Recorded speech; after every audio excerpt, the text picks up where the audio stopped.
Aujourd'hui, ce que nous défendons, c'est le droit à la culture pour chacun. Ces 2 jours font partie de ce qu'on appelle l'action culturelle, c'est-à-dire la rencontre entre l'artiste et le public. Les 2 jours qui vous attendent vont être danse, alternant ateliers de pratique artistique, restitution de vos projets, spectacles professionnels. Je vous souhaite de pleinement profiter de ces 2 jours de rencontre, qu'ils puissent être l'occasion pour chacun de vous ouvrir de nouveaux horizons de vie. À venir en scène, que la fête commence.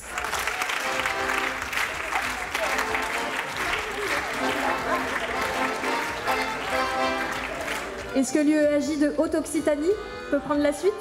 L'UEHC de Montpellier? Est-ce que l'équipe de Fort-de-France peut se présenter?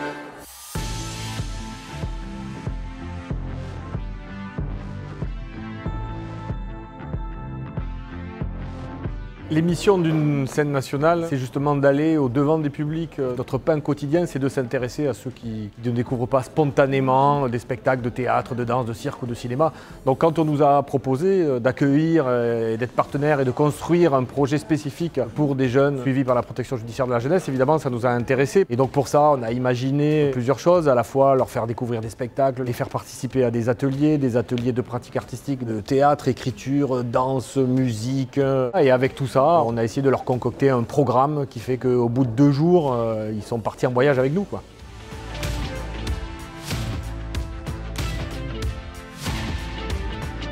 Je suis venue dans le cadre d'un projet qui s'appelle Fête de l'équité avec la PJJ de la Martinique. Nous sommes venus faire une pièce de théâtre. La pièce de théâtre parle d'une jeune fille qui va voler dans un supermarché et elle finit devant le juge. Avenir en scène se veut un aboutissement et une valorisation des projets qui s'inscrivent dans le cadre de la Convention Culture-Justice. Les 2 grands temps importants d'Avenir en scène, pratiquer et montrer ce qu'on a fait. Et il y a un 3e temps qui est très important aussi, qui est assister à des spectacles d'artistes professionnels. On travaille des compétences psychosociales, on travaille le relationnel, on travaille tout un tas de choses qui sont transférables ailleurs. Et la culture a cette particularité qu'elle va faire appel à des choses plus émotionnelles, plus créatives. Et il peut y avoir des choses difficiles dans le parcours des jeunes qui, par le détour de la pratique artistique, vont pouvoir être abordées. Et ça permet aussi aux jeunes d'ouvrir un peu le champ des possibles par rapport à leur quotidien. Avec les autres jeunes du foyer, on a voulu préparer un projet pour Avenir en scène. On a voulu un peu raconter notre parcours de vie. Dans ce projet de musique, on a tous chanté un peu, on a fait un peu de karaoké entre guillemets. À la fin, j'ai écrit un texte où je parle vraiment de comment j'ai grandi. Il y a eu des moments dans ma vie qui m'ont fait mal, qui ont fait même que j'ai divagué. Ça m'a ramené dans le mauvais chemin, mais aujourd'hui, ça m'apporte beaucoup de bonnes choses. Du coup, c'est important de montrer que même dans le mal, on peut faire du bien, si on s'en donne les moyens.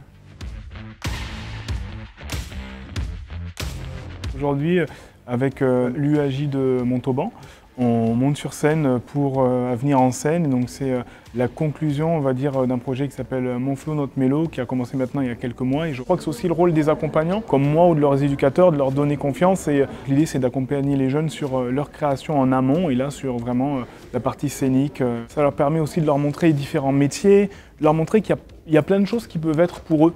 L'accès à la culture, le fait de monter sur scène, d'aller rencontrer des techniciens. Donc voilà, leur montrer qu'il y a plein de choses qui peuvent leur être possibles et qu'il est possible de pousser plein de portes qu'on peut parfois penser fermées. Parfois, avec voilà, des petits coups de main, bout à bout, on arrive à ce qui va se passer ce soir. L'objectif de cet atelier, c'est de vivre un moment de coopération, de dépassement de soi, de découverte de disciplines artistiques différentes, de la musique, percussion corporelle, du chant, de la danse, des jeux. On travaille sur la bienveillance, ne pas mettre en échec et surtout le plaisir au travail. Ils sentent qu'on leur fait confiance, donc ça leur donne confiance à aussi. On est dans un pas de deux. Alors cette présentation, on l'a nommée la chambre utopique.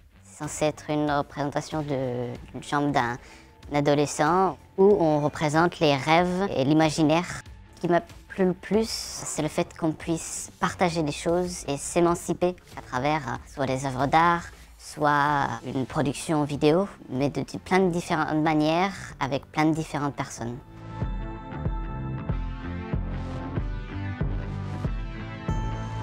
Si j'en ai l'occasion, en tout cas, je le referai, hein, j'hésiterai pas. La vie, elle va tellement vite qu'on ne peut pas s'arrêter. Moi, de mon entourage, de ce que j'ai vu, quand on n'essaye pas, quand on n'ose pas y aller, c'est par crainte un peu. On se dit, j'ai jamais fait ça, je ne vais pas réussir. Les gens autour de moi, ils vont dire, il ne sait pas faire. Mais tout le monde a un début. Et si on commence jamais, on n'arrivera jamais.